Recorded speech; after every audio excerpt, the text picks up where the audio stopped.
Mark Lamb. I love talking to entrepreneurs, and Mark owns a managed service provider company in Scotland. MSPs are outsourced IT, of course, to small to medium-sized businesses.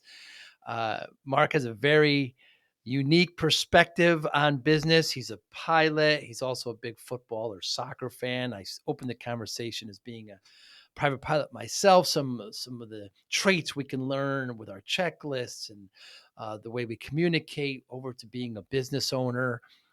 We also talk a little bit about, I can't resist the temptation to talk about the English Premier League.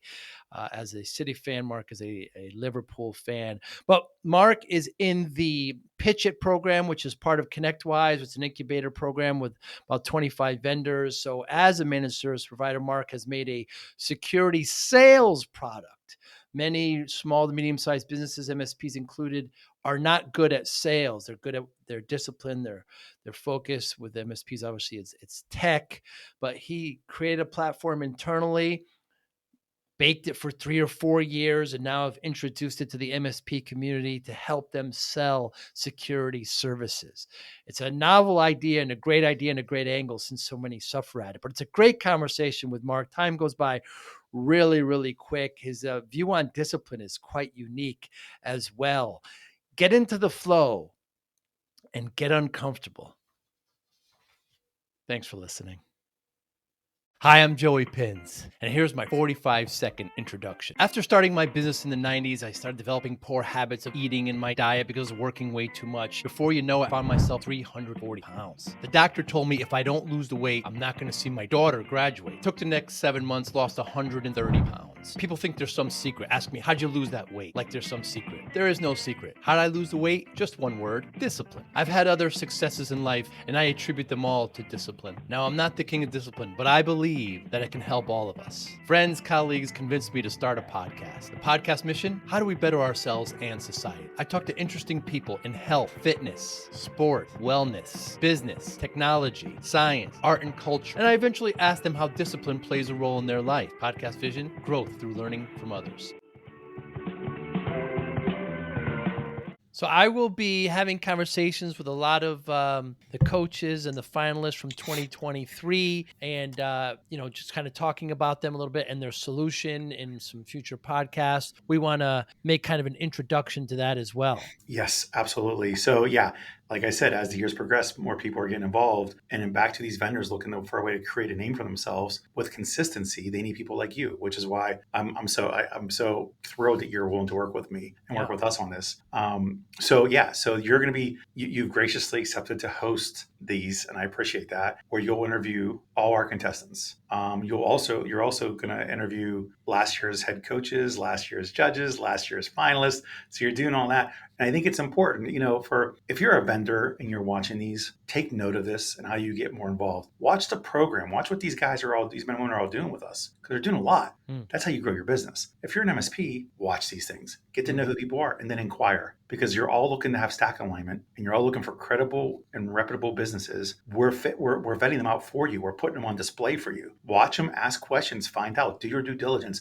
Don't wait until IT Nation Connect to see you like at a booth and then buy 5 or 6 different technologies that you don't need. So 2024 PitchIT, ConnectWise PitchIT. What's new and exciting about it? Oh my Lord. So for those that have not followed any of this, I took over the PitchIT program 2 years ago, and we've had such great success, with like really great success. And went from, it's become one of the most predominant programs in the space now. Matter of fact, I was doing some research the other day, and about 5 or 6 other pitching things have spun off from mine and from ConnectWise PitchIT with other people that are running it. So it's great to see, because I think it's the thing about PitchIT is it's all about innovation. It's all about being daring and willing to do things, right? As an entrepreneur, it's a scary situation. You have to be ignorantly optimistic, and you have to be willing to maybe fail a lot more than you'll succeed, and you have to have very thick skin, but you always have to be innovative and creative. So it's nice to see that this has spun off into other groups that have started doing it, because I think the hardest challenge for most startup vendors is getting their name out there, right? Getting people to know that they exist. And the reality of it is, you can't just be there one time. You have to show consistency. You have to be in there for the long haul, Mm. for the partners to really be able to, for you to establish credibility, right? Because there's been plenty of fly by night businesses that have came out big and gone in 6 months. And for partners, their whole business is built around these vendors, these products. So they're making lifelong business decisions off of these. Mm. So so it's great, it's exciting, but yeah, but back to the program itself, it's jumped leaps and bounds. It went from being just a competition where they picked a few people, a few really good product companies to pitch at live at IT Nation Connect, to where we turn into an accelerated incubator program for, it's a season. It's literally a competitive season now at this point. Mm. And went from 5 or 7 or maybe even 10 vendors that are involved until they narrowed down to 3. To 2 years ago was 18. Last year was 26. Wow. And we had way more applications than that. That was just the ones that we thought were the best fit. Hmm.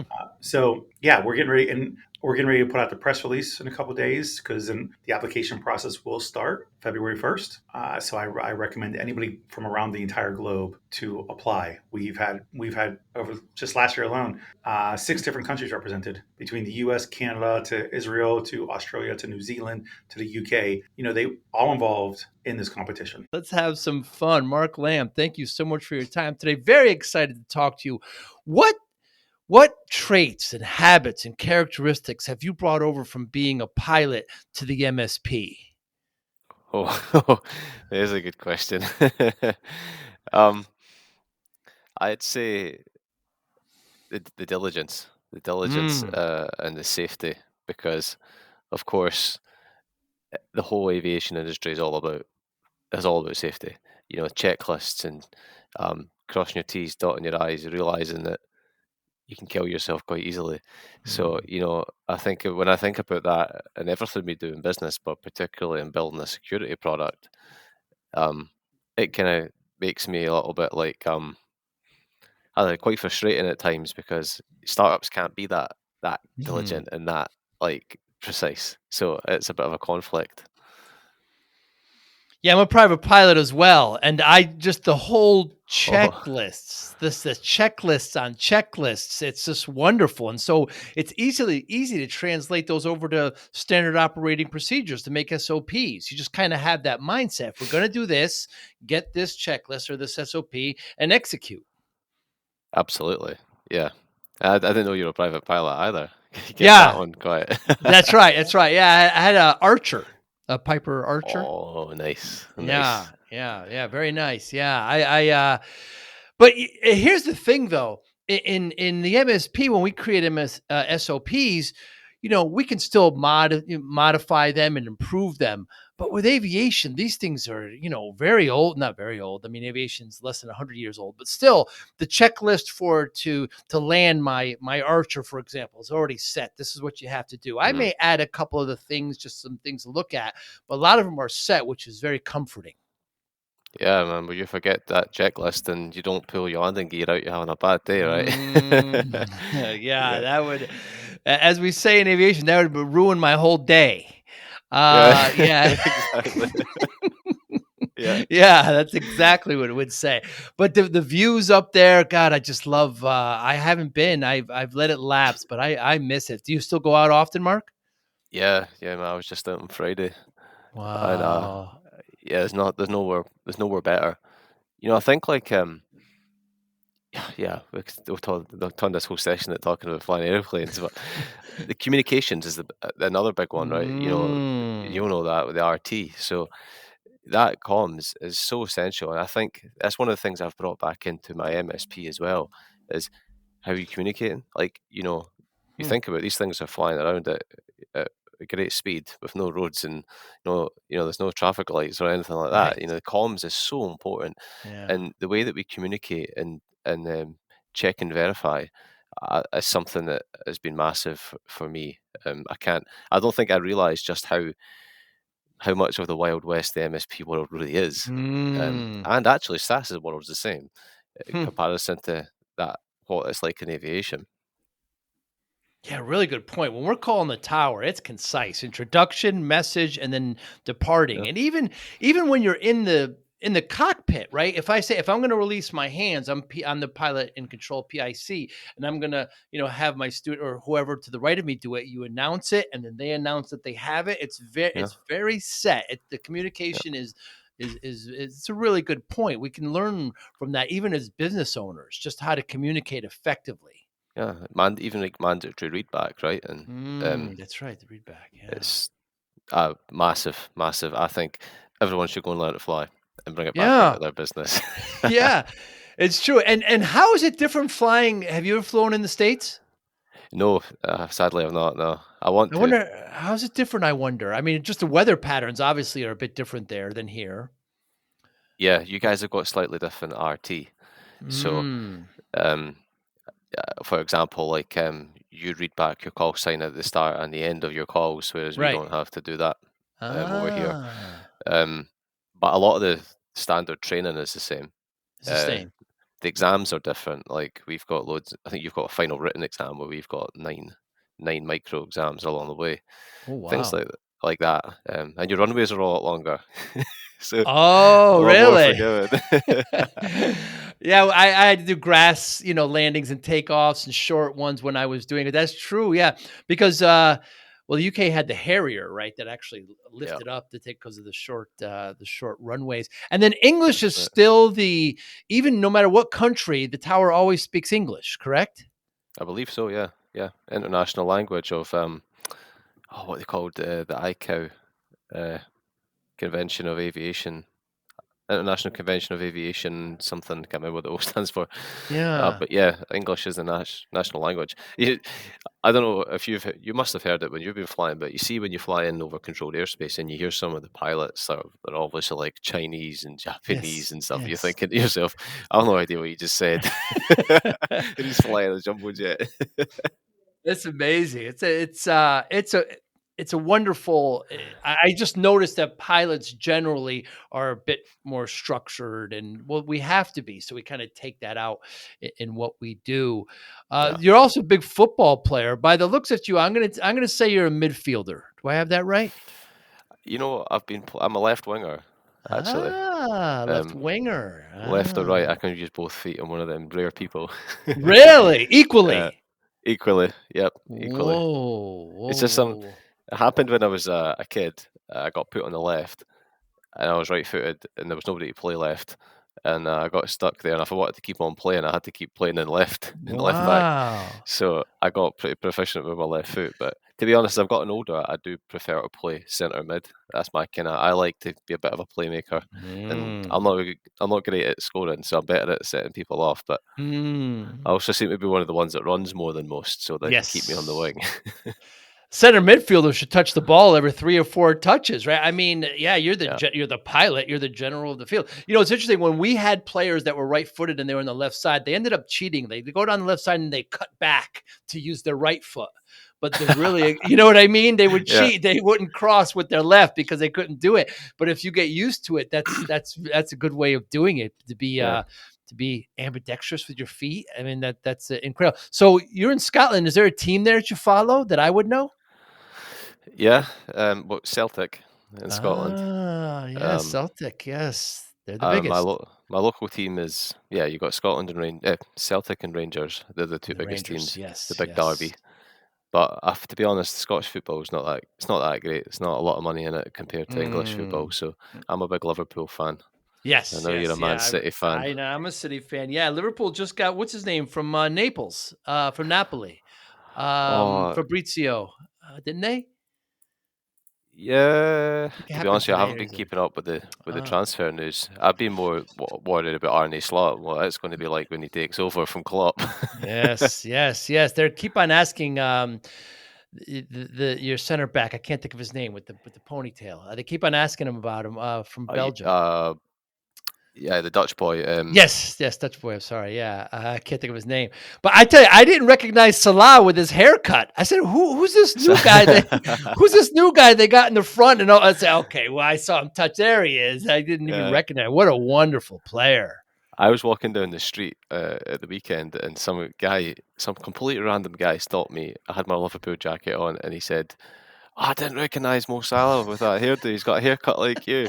I'm like, I'm sure he's got less hair, more hair than me. I've got none. he's like, I thought they had a new striker. Yeah, And I did the same thing. you're talking about, and you were talking about Virgil van Dijk, right? The Van centre back. Dijk, of course, Van Dijk. They keep on asking him the difference between Klopp and the new guy, and he's like, "Look, I'm Yeah. sick of these questions. We got some different formations. You see, we're winning. I mean, which is Yeah. true. They're going to keep on. I mean, Klopp was a legend. We tried to get him over here in the States to run our national team. We ended up getting Oh, really? Panchetto. Yeah, we got Panchetto there from who was at Chelsea last year. Oh, right, yeah. Yeah, Oh, but Klopp's amazing. yeah, clocks. But it's a lot of stress being, all those teams in the English Premier League to be the manager. My goodness, you probably don't sleep. I mean, there's so much pressure. I mean, they get paid Yeah. well. I don't want to feel sorry for them, but still, it's a lot of stress. Yeah, oh, for sure, man. It's completely different. I think sport league over here is like, for a lot of people in those cities as well, it's like religion. Especially if you come up to places like Newcastle. It's as close to religion if you're ever going to find, and people's lives are tied to it. Their whole weekend's ruined, their whole week's Yes. ruined if the team loses. So I think the pressure from the fans as well. That's why there's so much anger about like Man United and stuff, Manchester United, and the owners who don't, they don't respect the fact that you commonly say like the club's ours. It's the fans' club. It's not the owners. Like the owners, who cares about the owners? It's our club. That attitude. Yeah, it's fascinating. Yeah, United's got a big problem with that because there's an American owner there, right? And and they're not putting enough. It's interesting the way the Glazers, they're in Tampa here, and so it's amazing though how Germany has many of their teams set up where the actual municipality owns part of the team. Mm-hmm. We only have one team here in the States that does that in all our professional sports, and that's in football. Our NFL is the Green Bay Packers, where the actual town owns a part of the team. No other team that I know of. Yeah, but that's a really good way to do it. So not only do the fans have a vested interest, but they also have a passionate interest. It's a really now there's no English teams that do that, I believe, correct? It's just more of a mentality. It's a just mentality. That, like, it's not. I don't think the owners, they're always owned privately, but arguably, if the fans don't want you there, the only team that I know of that's managed to stay in control and holding their club is Manchester United. Every other club, they would have changed their owners, changed their managers, changed everything. But yeah, Man United, they keep firing their managers. Okay, they're settled now, but. And Chelsea is another classic example, Abramovich, but he put that into a trust, I think, didn't he? Because of the whole Ukraine and Russia situation. That's right. He put it in to be held and looked after by them. But yeah. How about there in Scotland? Are there any municipalities or cities that own part of the team? No. They're all private. All private, yeah. That's a very interesting way to go. So you've had the MSP for about 15 years, I think you said? Yeah. Yeah. 15 years just a week ago. 15 years. And so why would you take the leap and move to the vendor side as well, Mark? It's a big responsibility. I mean, it's relatively new, right? You're with the PitchIT program, but I mean, how's it been on, being on the dark side? I don't think I realized what I was getting myself into, to be honest. It's hard going, because it's been a build that we've been building this thing from within the MSP now for a long time. We've actually been building it for 4 years. So you can scrap the first 2.5, maybe 3 years of that, because like my MSP, you're just learning how to do business. You might think, well, you've got a business, so you know how to do business, but joining a vendor, being a product company, not a service company, is and never having built a product before. So people in IT think they can build software. But again, so I made so many mistakes. And so I scrapped the first 3 years of the whole experience. It's only really been in the last 12 months where we've really started to focus in on on things. And I think like the whole concept of value proposition, well, I mean, it's in every business and everything that you do, but I think in the MSP world, you can get away with not even understanding value propositions because it's kind of obvious, you've got computers and you need someone to look after them. If we can fix them for you, and Mm, so you don't have to be a particular. I might divide opinion by saying this. Being in it, I feel as an MSP owner, I'm qualified to say it, that you don't have to be a mm, particularly good business person to be an MSP owner.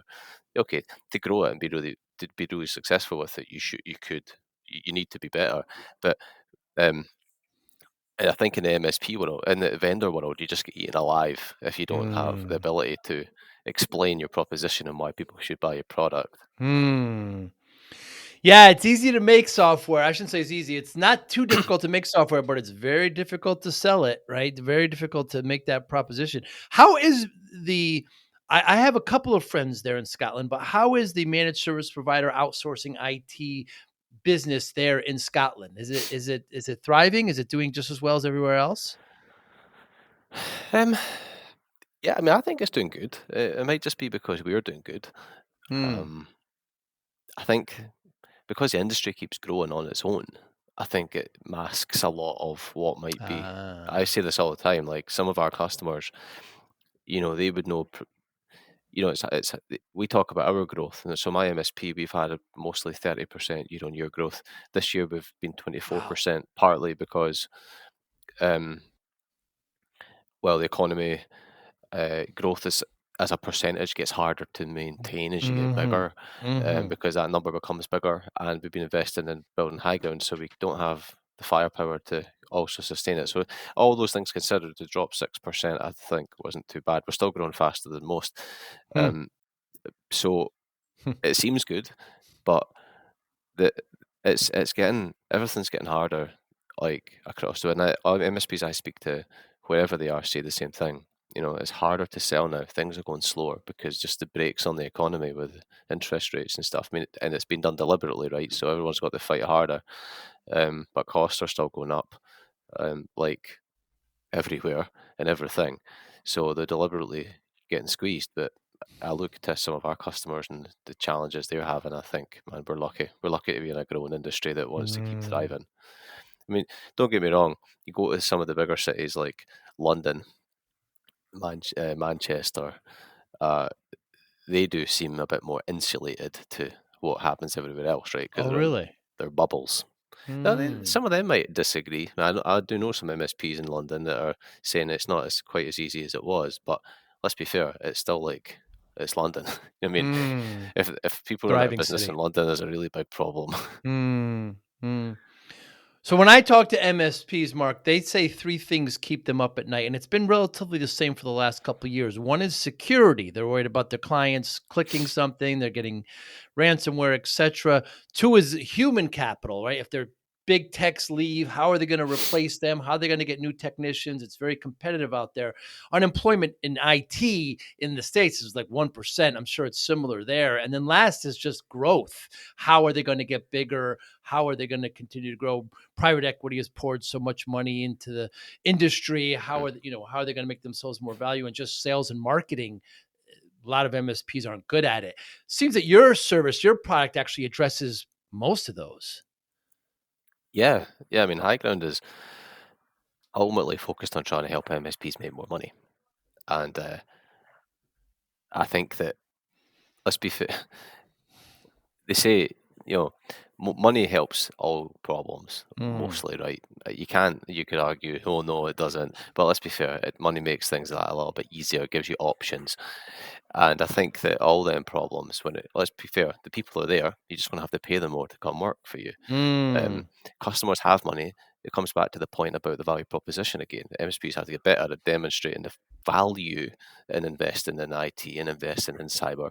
MSPs have to maybe work a bit harder at conveying the value that they bring, just being a provider and getting better at doing the strategic things and explaining to them like why they need to invest and helping plan ahead, like VCIO, is good for that sort of thing. So I would say um, the more tools we can find to help MSPs to make sales easier, the better. Um, Security is one of them. But High Ground is absolutely focused on helping MSPs to make sales when sales will make those problems easier. And our account managers are doing it, they're doing it every day using the High Ground and coming back like literally almost skipping through the door, say, I can't believe like the way some of these conversations are going. Like, here's customers that have not got a penny to spend, and now they're spending 3-4 times the amount of money they were spending before, and they're happy to do it too. It's like, how can that be? You've got a very different angle because you're just not creating correct me if I'm wrong, Mark, but it's not just a cybersecurity product, it's a selling method to sell cybersecurity, correct? Yeah, absolutely. Yeah, trying to do it in a way that all great products do. Like, I think great products do the most valuable thing they do without you even knowing that it's getting done. So the way that we architected High Ground is like you could give it to the worst MSP for selling something, and they could sell by accident. Wow. Like that's kind of the idea. That's the ethos behind it. Accidental sales. Now, does it matter what tools they actually use to help with security with High Ground? No, so it's a good question that, because when we started off, one of the things we did is we thought we need to make as many integrations as possible, and we ended up in the first 2 years we've done 40 integrations, right? And we thought, this is pointless. We're never going to keep up with this. Wow. I actually got this question from the investor pitch to the ConnectWise leadership last week.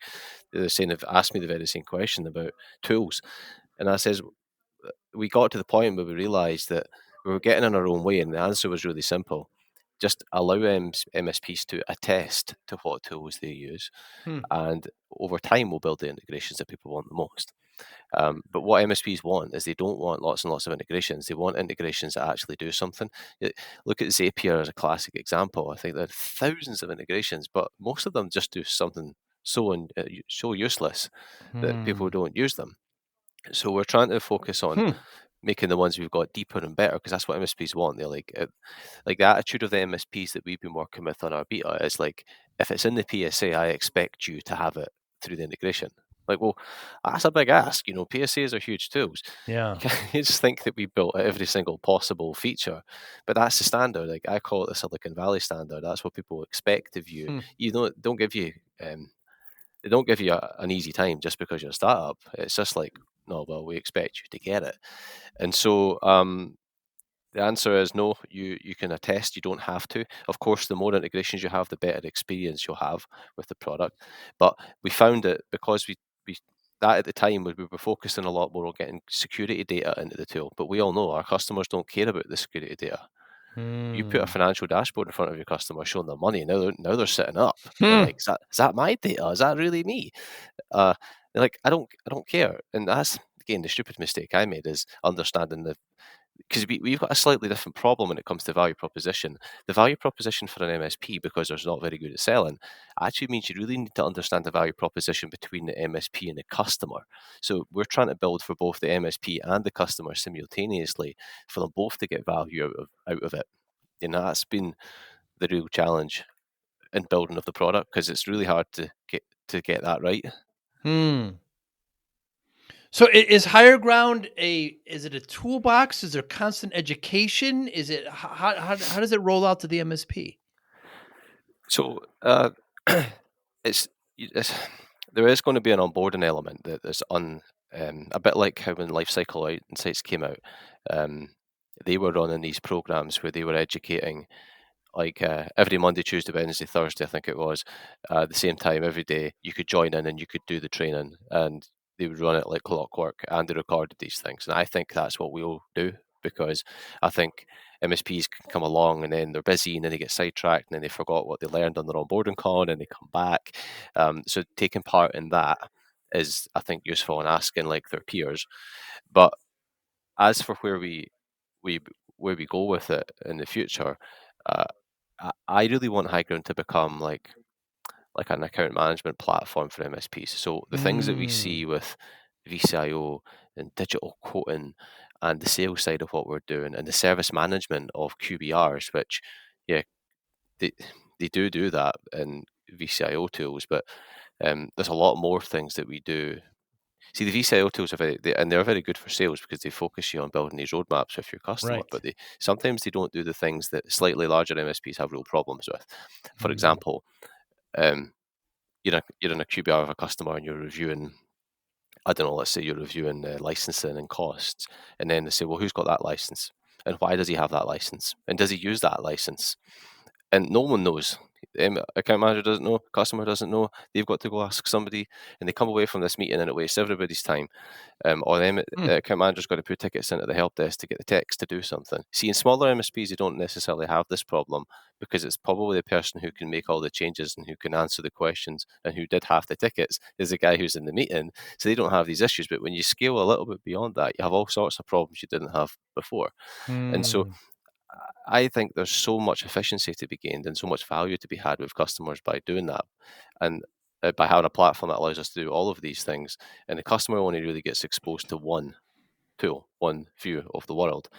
And as an MSP, I mean, how much do we all hate having so many damn tools to manage? Yeah. It's a killer. It is.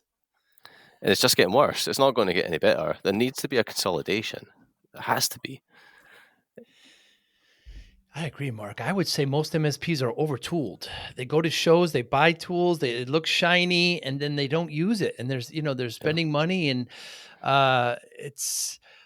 it is interesting. At the last IT Nation, the one in November, I for the first time ever, I did hear MSPs start using these phrases like tool consolidation. And I think because private equity they're really concerned about bottom line now, because that's where they know the multiplier is. So they need to cut expenses down. But yeah, there's so many great tools out there, and MSPs don't really use all of them. What should vendors do to be better partners with MSPs now that you're on both sides?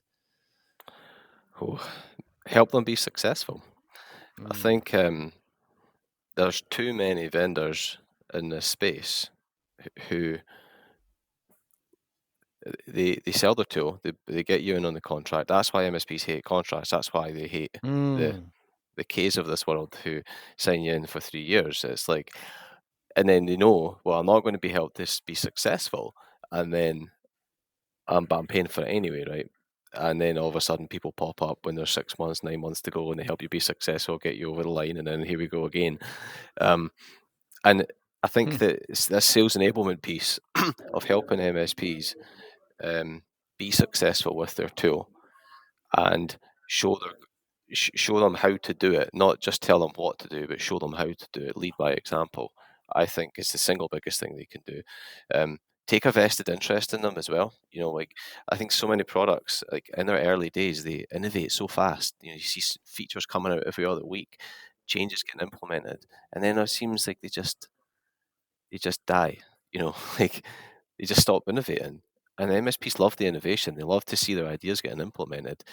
They love like so many vendors are so focused on trying to build that next new exciting feature, the next thing that will drive sales, the next thing that people will want. But actual fact, if most vendors were to look within, I think they'd realize they've got a lot of work to do just on making their core functionality work and make it work better and make it work faster, make it easier to use. Just stay on the fundamentals.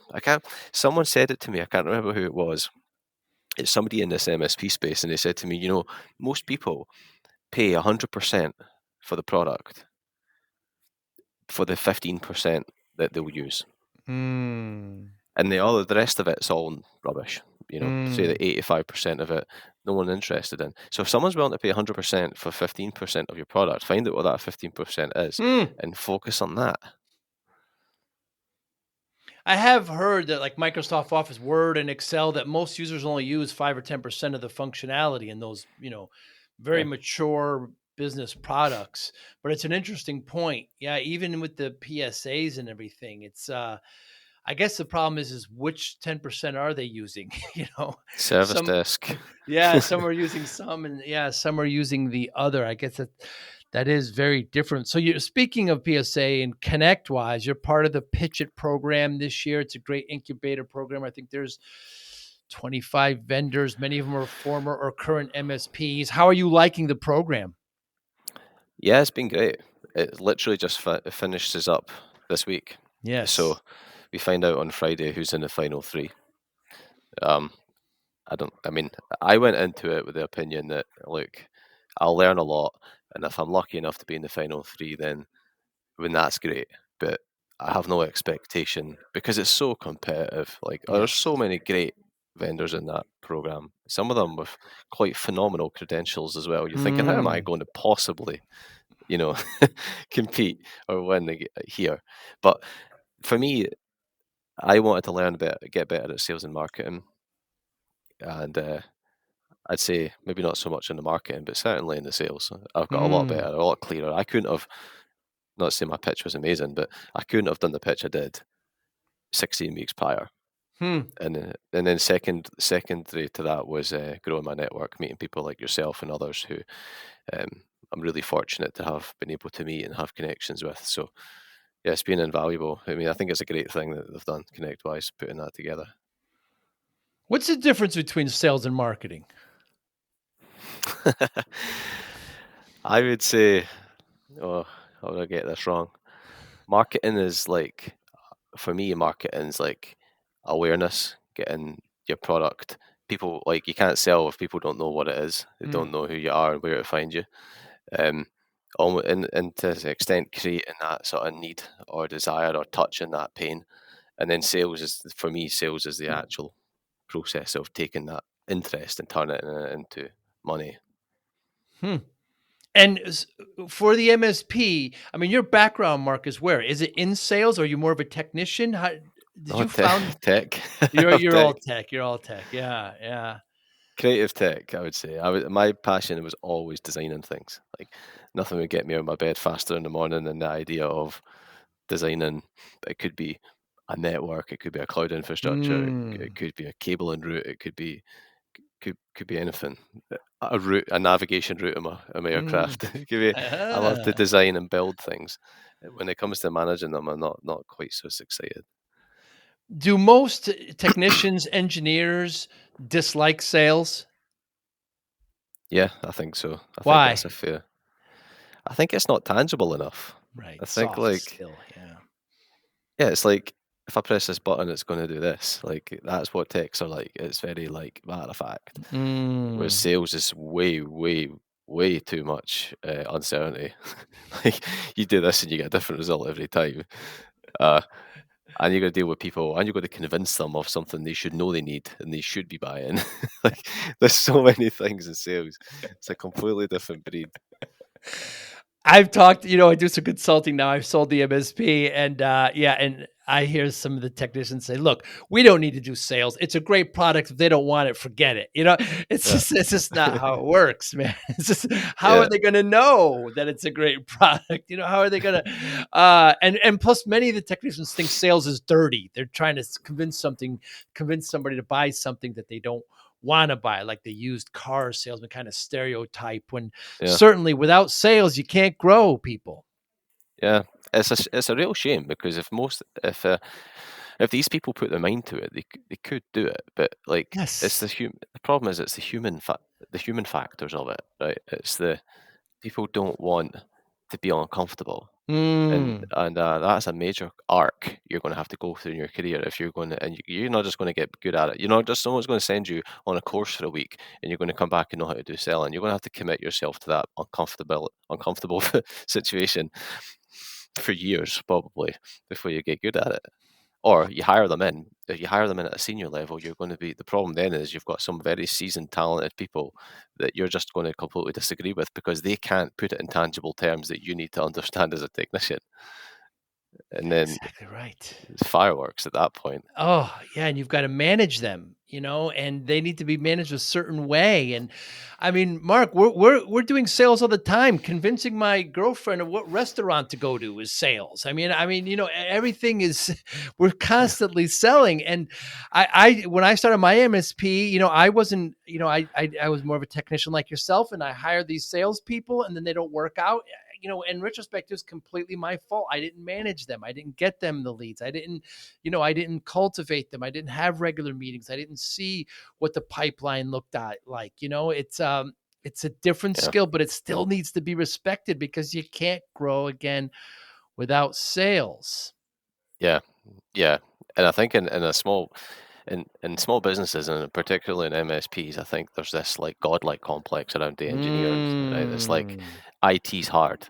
You know, you see is it the guy who worked with Steve Jobs, Guy Kawasaki, that's got a really good YouTube video on this exact thing, and he's like, everyone thinks their job's the hardest job in the world. You know, finance is hard, sales is hard, tech is hard, marketing's hard, like all of it's hard. But we all come at it with this point of view that because it's technical, people can't even begin to understand it, that it's Mm. the hardest of all. Whereas actually sales is, in my opinion, sales is harder than tech. It's a lot harder than tech because you've got to be, you know what's different? In tech, you don't have to be uh, like emotionally resilient. Like, Mm. yeah, okay, a customer gets upset with you and you say, well, don't shout at me on the phone, I'm not dealing with you. Whereas in sales, you're going to get told to F off, Right.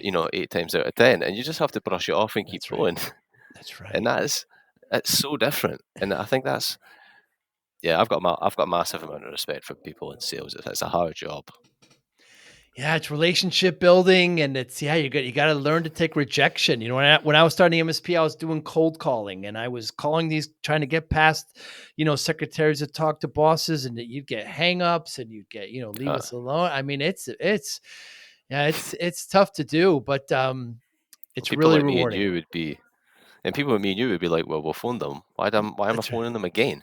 Like, no, you've got to touch that customer like, I don't know, 10, 7 12, times. 14 That's times. right, minimum. Yeah, yeah. You got It's to like, keep touching them. Yeah. I'm not phoning them 10 times. And that's only the times you touch on. Never mind the time that you don't get them and you phone them again. Next thing you know, you've called on 20 times. It's like, engineers just can't get that. It's like, why am Yeah. I phoning them Right. 7 times? Why is that necessary? It's the argument between art and science, right? I mean, sales is a lot of art. You got to there's definitely science, there's method, but you still have to find out what some of their likes are about and talk about that and open up with that and try to develop a relationship because Yeah, people like to buy from people who they trust and know. So yeah, whereas tech, there's just a lot more science, a lot more logic. yeah. Oh, it's amazing you should say that because talking about the synergies with flying, when I failed my first test, my Yes. final test, uh, I got sent to this guy who's 84 and he's a chief flying instructor for the Civil Aviation Authority. And he sat down and he was like, I put a post on this online. I was like, I felt like I was in Dumbledore's office. And he was just like, I could hear the clock ticking and he was sitting looking at me and he was like thinking. I was like, how slow is this guy going to think? Like, say something. And he said to me, Mark, uh, flying is an art. And I was like, really? And he says, yeah, well, you never really know what the wind's doing. And they tell you it's 15 knots from the west, and you're like, not a chance. It's 25 knots from the north, from the northwest, and you're getting blown off center line. And he's like, it's just art. You just need to know Mm. the how to handle the variables and how to Right. realize that actually just go with the flow. And if you come in and you screw it up, go around again Mm. and go around again until you land it. And he says, what do you do for a living? And I said, I work in IT. He went, that's your problem. Ha! Everything's got to be precise for you. He says, stop trying to make it the way you've read it in the books. I know they have to read the books and sit the exams. He says, but stop taking that and just take it as you find it, and you'll be a lot better. And Mm. I've tried to apply that same methodology to business actually. And I don't necessarily sure I would say that to my engineers because I Right. think they'd have a heart attack if I told them to just treat it like art. But there's a lot to be learned from that. Yeah, the mixture of art and science. I find as I get older, there's a lot more flexibility in art and decisions I make. I use my gut. Sure, I play golf too, and just like you said, if it's 150 yards and there's no wind, I use this. But then it's like, oh, what did I just shoot? How did I wake up today? Do I stretching? I got Yeah, something on my mind. Let me put these variables in there and then choose a club. It's the same. It's the same way. You have to yeah, make that balance. So, Mark, when I started my business in the 90s, I'm a little bit older than you. I was working way too hard, not paying attention, 14, 16-hour days. You're no stranger to this. And developing a lot of poor habits with my diet and exercise. Next thing you know, got myself up to 340 pounds. The doctor said to me, if I don't lose the weight, I'm not going to see my daughter graduate. My daughter was just born. Spent the next 6-7 months, lost 130 pounds, kept it off, and people, what's the secret? How'd you do it? Like there's some secret, Mark, and there's no secret. It's discipline. We talked around it pretty much this whole conversation today. I wonder how discipline plays a role in your life, Mark Lamb. Well, that's an incredible achievement. Let me say that for a start. That's incredible.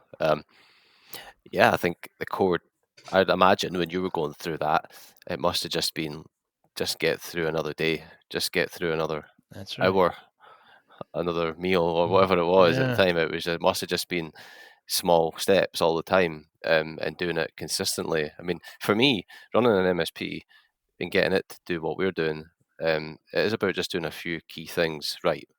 That analogy, it's better to do the right things wrong than the wrong things right. Figuring out what they are and doing them consistently, and just like trying to be disciplined with your time. Some people who've seen me change over the years and have said, well, you used to be a very different person. It's not that me has changed, but realizing that once that time's gone, you're not getting it back. You have to be really conscious about that and making those decisions on where to spend your time. And I find my sort of internal compass is always where I feel the most uncomfortable when I'm doing it tends to be I'm doing the right thing.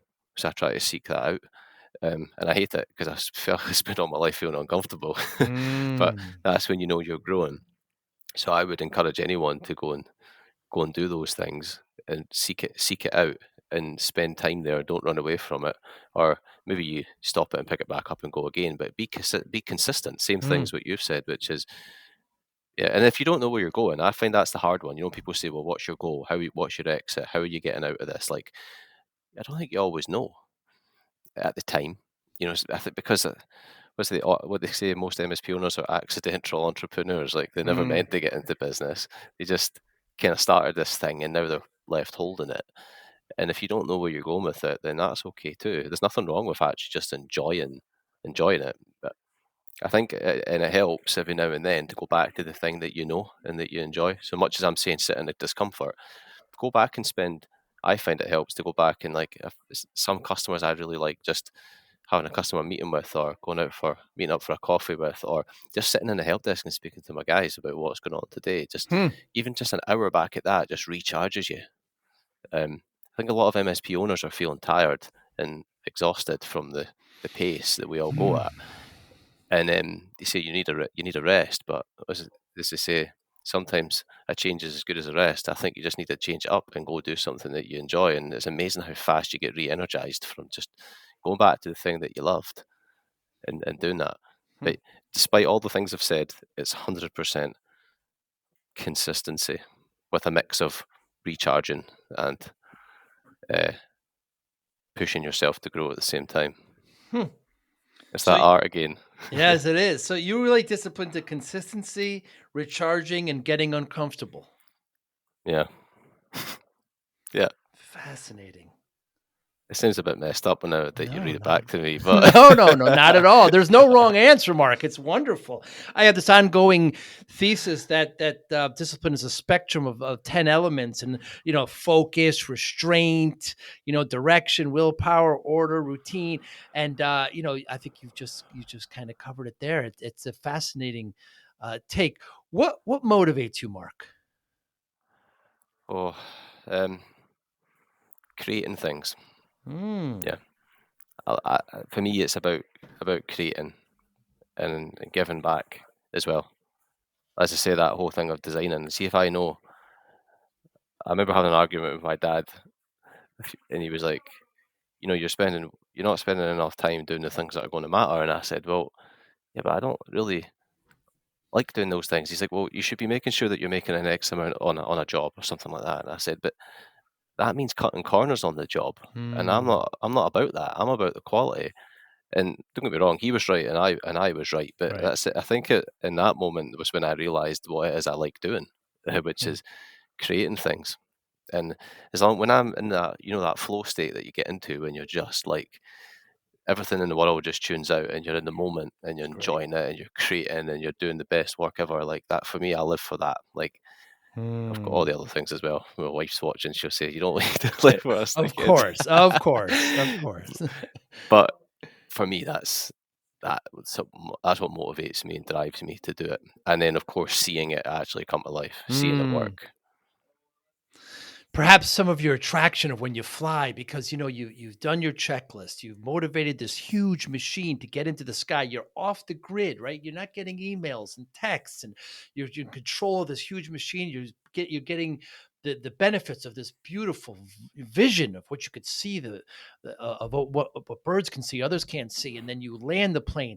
It's just I've become more fascinated with cooking. I've always enjoyed cooking, but I like it more. And I think for the very Me too. similar reason, Mark. I go into the kitchen and it's tidy. There's nothing there. I start pulling things out of the refrigerator. I start cooking. I start feeding people. I clean as I go. I eat. And then when it's all done, everything's done clean. I put it back and I walk away from the kitchen the way I found it. Everything that I do now, when I do projects, I'm delegating this, I'm delegating that. Seldom do I see a project from beginning to end where I've been Yeah. integrated with all parts. So Yeah. it's a wonderful feeling I get just to be able to see all the way through. And people are enjoying the food and we're having conversation. But I think you mentioned the flow, and I think that's where I feel there. It's a wonderful kind of bliss state. It is, isn't it? And I love cooking too. I'm the same as Yeah. you. Yeah. I love experimenting. Yeah, here's the difference between, and I like to cook more than bake. Bake to me is more of a science. It's this Yeah. temperature, this ingredient, this many minutes. Yeah. Whereas cooking, often they say this is delicious. I say, well, I forgot what I put in it. I forgot how much spice I use, because it's just, oh, I think it needs a little more, and it's very Yeah. artful. And I just let's see what we got. I don't run to the store and get stuff. And this is what I got, and let's see what we can make. What's seasonal? So it's Well, a bit more artful. it's amazing you say that because I found out just 6 months ago that my niece, who's she's grown up around me and her granddad always cooking, right, and she never actually cooked with us. She Huh. was always there, she was always hovering around, always loved the food. She never ever said anything, and we never taught her. I found out a few months ago that she's amazing at cooking pasta, right? Wow. And I was like, who on earth taught her that? And she's like, she just learned by watching you. And the funny thing Wow. is, you're quite right. Like, I don't make it the same way twice. It's just a thing you do. Yes. Whereas I watch her granny cooking cakes, and I'm like, that could so easily go wrong. That's yeah, it sure can. Yeah. Huh. So given that motivation, Mark, how do you measure success? Oh, yeah, I think I,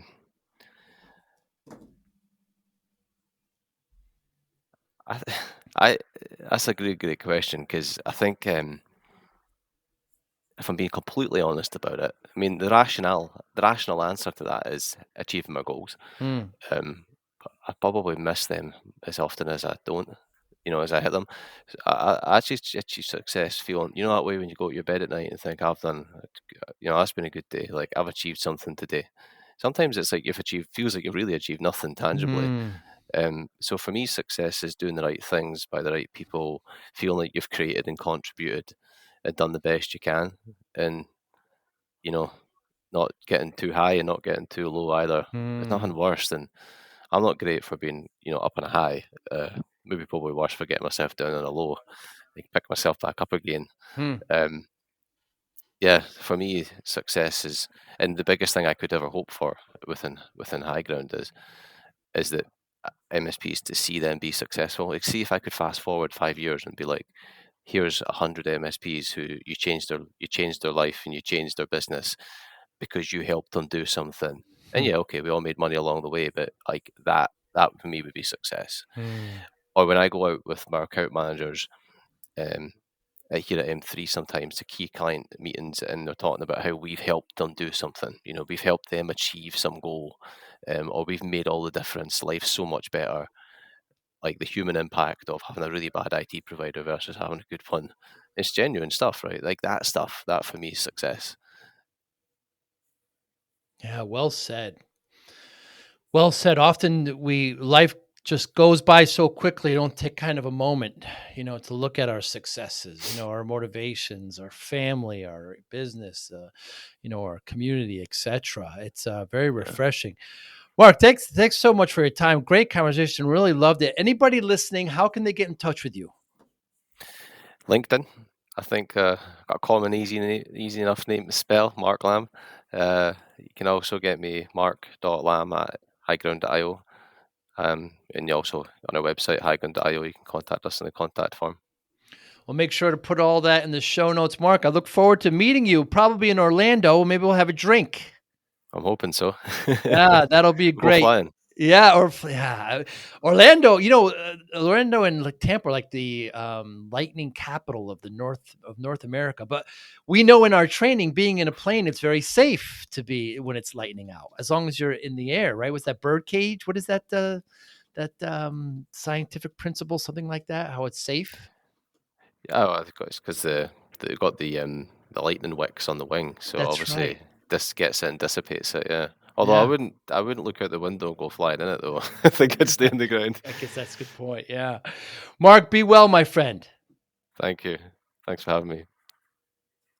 Thank you for listening and or viewing Joey Pinz Discipline Conversations. Please share this episode with one or two of your friends who you think may benefit from the episode. Our website, www.joeypins.com. There you'll find lots of resources and you could join our mailing list. Please follow us on all our social media, Instagram, Twitter, and Facebook. Podcast information, the video version of our podcast is on YouTube. Please subscribe. Audio is on all major podcasting platforms. Please follow them. And if you like it, please consider giving 5-star rating. Would really appreciate that. Thank you again for listening or watching Joey Pinz Discipline Conversations.